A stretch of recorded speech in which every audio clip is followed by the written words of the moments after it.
Thank God, nothing structural. It's just the deck, so we're alive. The National Weather Service warning California's central coast could see up to 5 inches of rain, and up to 10 inches are possible in some mountain ranges. Californians are being urged to stay cautious as the storm moves out. It may stop raining, but again, the roads are still wet. And again, just simply slow down, plan ahead, and leave plenty of space between yourself and other vehicles. The severe weather is expected to move out of the state Wednesday as the storm heads into the Midwest. Anna Eliopoulos, Fox News. And beyond the atmosphere, a satellite is expected to re-enter Earth's atmosphere Wednesday morning. The ERS-2 is expected to break apart at about 50 miles above Earth's surface. This comes after its mission to observe natural disasters in remote areas ended more than 10 years ago. The European Space Agency saying some fragrance could reach the surface, but it won't contain any harmful substances and will likely fall into the ocean. The chances of a person getting injured by space debris each year are less than 1 in 100 billion. And in 30 seconds, we get in touch with our science side and talk about the importance of safe and clean water. We'll be right back for more First Alert Weather Extra.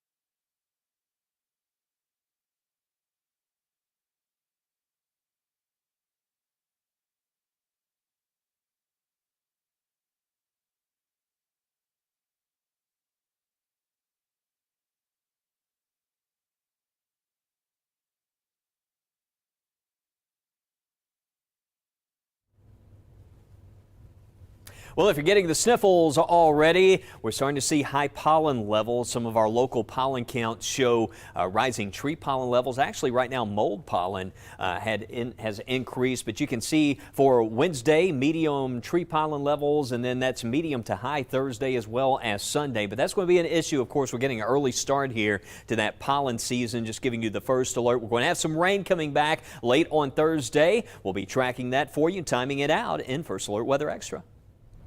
And West, President Joe Biden is working to clean up the nation's drinking water. His administration has announced $5.8 billion that will go to states, territories, and tribes to clean drinking water, improve wastewater, and sanitation, replace lead pipes, and remove contaminants.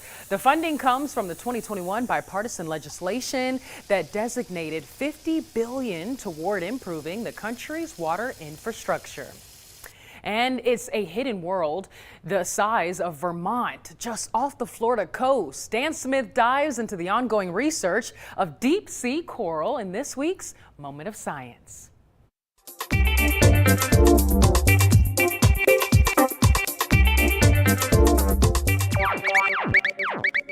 Coral reefs are some of the most biodiverse environments on the planet, yet many of us will never see them in person. Dr. Derek Sowers is part of a team of researchers dedicated to discovering these denizens of the deep. They grow in different patterns, different densities of mounds, different heights, depending on where you are. So it's a very dynamic and diverse sort of underwater landscape out there. For the last decade or so, Dr. Sowers and crew have been centering their studies around deep sea coral along the Blake Plateau off the U.S. coastline between North Carolina and Florida. Much of it was thought to be soft sediment with patchy coral communities. This area was known since the 1960s to have important deep sea corals, communities growing there. What we really lacked was the mapping technology to map the full extent of these mounds. Funding was a factor, as was having enough shipboard time for the mission, but over 10 years using multiple ships, the team mapped nearly 46,000 square miles of ocean floor, making hundreds of dives to verify their finds. These ships have a multi-beam sonar, which is actually a sonar mounted to the bottom of the ship. As the ship moves along, it maps kind of a large swath of seafloor. And then by moving the ship back and forth over time, you basically stitch together those swaths and you get a complete 3D model of the seafloor, and you can reveal these cold water coral mound structures. The names deep sea or cold water coral give you big hints as to where they reside in temperatures as low as 39 degrees Fahrenheit. They may seem like they're dead or dying, but don't let that bleached look fool you. They don't rely on the same energy pathway is a shallow water coral, so they don't actually have any photosynthetic algae associated with them. Instead, they get their energy supply simply from filter feeding particles that are coming down from above. There's an oceanic conveyor belt that provides a reliable train of nutrients to these corals in particular. It's actually right in the main sort of axis of the Gulf Stream current as it comes around Florida and moves northward. In the Atlantic, currents moving this food so where the corals can access it. Corals host nearly a quarter of all marine life, and shape plays a key role. That framework, that reef that's built by these corals is really important for lots of other invertebrates to settle in, other deep sea corals, sponges, and fish. So it's really a robust community that's supported by this reef structure. So you may not find Nemo all the way down here, but Dr. Sowers says the importance of these reefs cannot be overstated. I like to think of it that if you kind of could drain the ocean and look at some of these areas, they would probably be like recognized as national parks or national monuments. We just wanted to make sure that we really put all that data together and shared it with the public in a way that people could understand the importance of what's out there. For this week's Moment of Science, I'm Dan Smith. And still ahead on First Alert Weather Extra, we talk about the chance for rain on Thursday, as well as take you beyond the 7-day into the beginning of your March. Stay tuned. First Alert Weather Extra. We'll be right back.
Well, coming up right here on Weather Extra, we're going to take a closer look at a system next week that could bring a risk for some strong to severe storms. But right now, we want to take a look back at the month of February, looking at some climate data. And when's the last time we've had measurable snow? Let's check in now with Matt and Mickey. You know, it's about this time of the winter that I wonder just how cold has our winter been, or how warm has it been? Yeah, well, you know, January we had that big rush of cold air that moved through. Cold snap. Yeah, but that's been about it. Yeah. Ever since then, temperatures have actually been above average Now, for the most part. that was some brutal cold, though. It was pretty cold. It was pretty cold. It was pretty cold. But since that time, let's explain this graphic. Can we take it full screen? Sure. So we're taking a look at late January, the 20th of January. This is a calendar. These are showing the actual recorded high temperatures for Birmingham between then and yesterday. So if you see blue, that means temperatures were below average. For instance, on January 28th, we had a high of 48, which is below average. But on the 29th, notice it's in gray, right there on average. Our average high was 56, and that day was 56. So blue is below average, gray is average, and red is above average, and we have red pretty much winning out right here. Yeah, we've had a lot of red, and we even had some 70s. In fact, on the 2nd of this month, that was Groundhog Day, wasn't it? How about that? 71. I remember that. Yeah, it was a sneak peek of saying we're going to have an early spring. Well, it sure looks like that, doesn't it? So most of that is there into the red area, and it looks like that's continuing on. Yeah, I think we're going to see more of those red colors going up on the calendar as we go into this weekend and into next week. But you're wondering about snow. How much, recorded snowfall previous winters? I did a little bit of diving with those stats. So when is the last time we saw an inch of snowfall? An inch or greater? I had to look back, and based off stats, December 8th, 2017. 2,265 days. That was my birthday, by the way. That's a long time ago. It was. That wasn't that long. I'm not talking about your birthday. I'm talking about the snow. Okay, yeah. And that was, what, 4 inches? 4 inches, yeah. Goodness gracious. You remember that day? I was supposed to say yeah, but no. Okay. It's okay. Well, just look back. Yes, we've had some snow at times, and I just recorded some of those times that we saw it. So March 12th, 2022, about 2/10 of an inch of snow. About a quarter. Maybe over a half of an inch on January 2nd, 2022.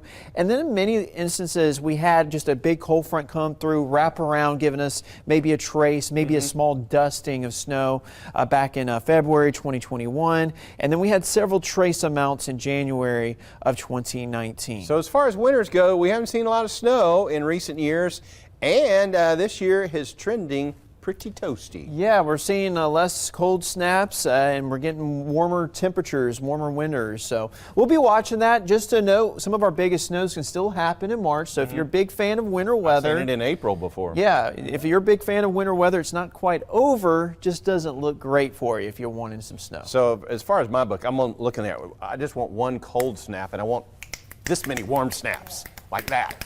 More warm snaps like that. See what you did there? The snaps. Snap to it. All right, well, that's a look at our winter so far. Keep you updated. All right, I'm afraid we're probably going to have a couple of more cold snaps. That's typically on the calendars here for this time of year, March, and as they noted there, March, we've certainly seen some of our biggest snow events. We'll never forget that March 1993 superstorm, but that was 1993 when that happened. All right, checking out First Alert AccuTrack radar, 56 Tuscaloosa, 57 Birmingham, 52 in Anniston. We have the temperatures overlaid. There have been several prescribed burns and some fires noted there. You can see some of the returns there from those smoke plumes. The radar actually picked that up, so you probably noticed there if you check the weather app, maybe it looked like maybe some green on the maps, but no precipitation. Very dry, of course, for tonight. That static meter is off the charts right now, but tonight, temperature-wise, even the temperatures for most of us will stay above freezing, but with it being so calm, so dry out there, once again, we'll see some 30s on the map tomorrow morning. You can see by 5 a.m. this is showing near freezing in Coleman and areas to the north and northeast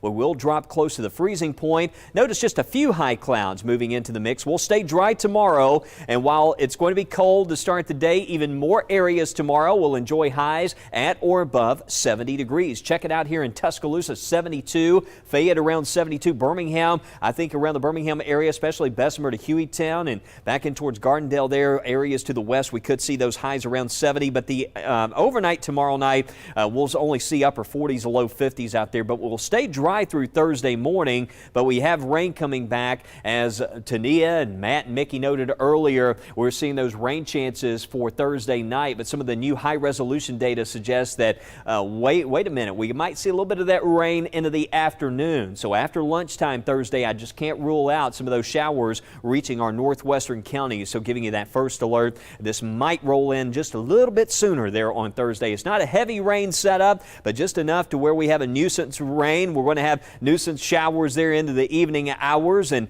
very mild temperatures out ahead of that, though. It's a cold front. It's going to be moving in here Thursday night, and even though it's going to be so warm and very warm for this time of the year, we're not seeing all the ingredients phasing up for risk of any severe thunderstorms, although could get a rumble of thunder out of this as we have the front that moves south. You can see into early Friday morning, and then we'll quickly clear out as we go into the weekend. But I just want to show you here beyond the 7-day forecast. Next week, we're going to have to watch it around Wednesday the 28th, because we do see a system that will have some of those ingredients. We start to see instability. We'll see low-level winds out of the south changing with direction with height, so there's going to be some wind shear in the atmosphere, a system that could produce a couple of strong to severe storms. So I'm really watching next Wednesday, just giving you the first alert for that possibility. Another fast-moving system that's going to move into the state, but it looks like, again, this system Thursday, 60% chance for mainly rain, and then we've got sunshine Saturday and Sunday. Highs this weekend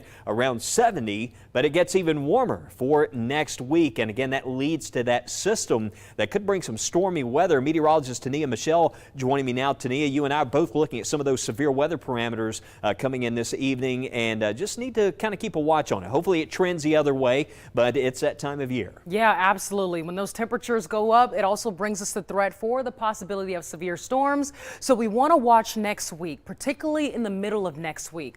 I stopped the clock here. This is Wednesday, 12 p.m. and this yellow and green that you see in South and West Central Alabama represents spin and instability, and that's an ingredient that can produce a possible tornado. So that's why Wes was saying we've got to watch next week. We're still several days out, so we'll continue to fine-tune that chance. But notice how this spin and instability is really staying south of areas south of I-20. So a first alert for you all. But let's take a look here at our first alert weather calendar. Now, when can we see our next chance of rain? Of course, Thursday we have some showers in the forecast. But notice here, we can also see the chance for storms next week. That's what I was just showing you. That's February the 28th, the end of February, right before we head into March. And it looks like we can see some showers on the first day of March after we get a quick break on Leap Day, February the 29th. So a few days of some wet weather, but majority of the rest of this week is going to stay dry, and even for your weekend. So if you want to make some plans, get out and enjoy that.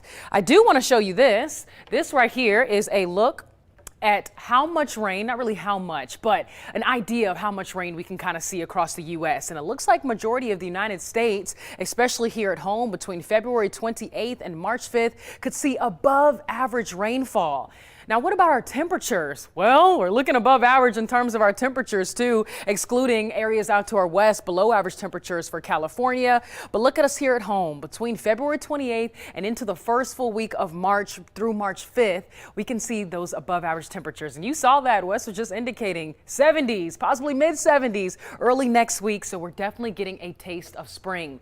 But in New Hampshire, a life-saving rescue took place over the weekend after a man fell into a ravine during severe weather. It took nearly 12 hours for rescuers to free him. Hannah Cotter spoke with the people who pulled this off. For a hiker who was above tree line off the Amanusk Ravine Trail. The initial call stated that he was injured, and the weather was terrible. Negative temperatures, severe winds. Because of the treacherous conditions, Fish and Game and rescue crews recruited some additional help. So we actually made 3 trips yesterday, ferrying people up and down. The Mount Washington Cog Railway put a snowblower on the front of one of their trains and was able to bring rescuers up the mountain. But it wasn't an easy task. It was hours, yeah. So we started at 3 o'clock, and then I left here just before 8 o'clock at night.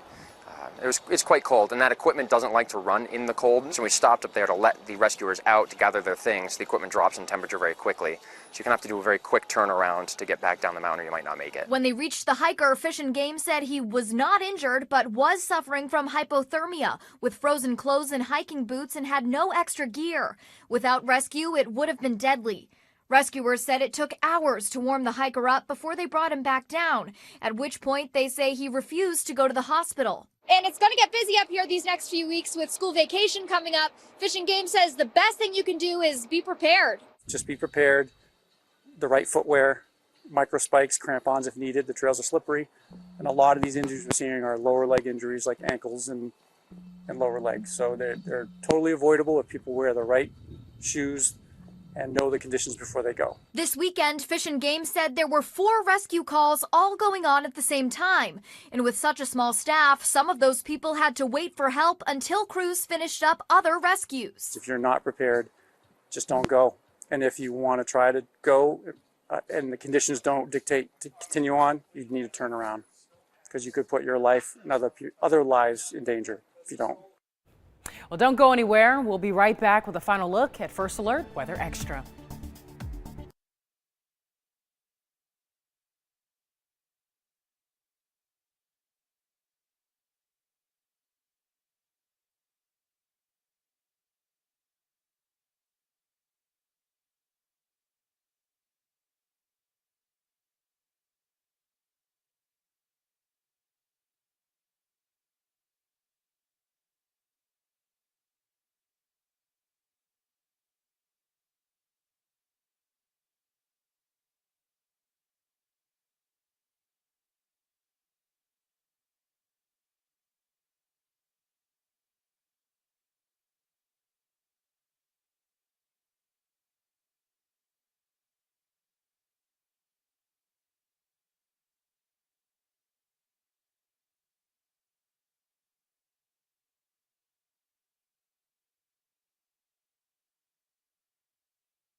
Well, Landon and I got out for a walk today around the neighborhood. Had taken some of that sunshine. Just too nice out there. It is so nice. I went for a walk with Mocha, so I soaked in some vitamin D too, Wes. And you can too tomorrow. So if you didn't have a chance tonight, more sunshine on the way. It certainly is. We'll talk about that next chance for rain tonight. Updates. Join us first at 9. Have a great night.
Is this your 7 day? Huh?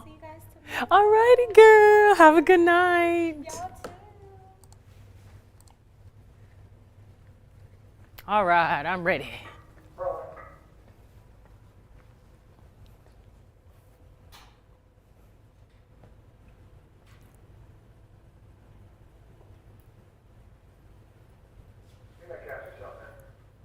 Three, two.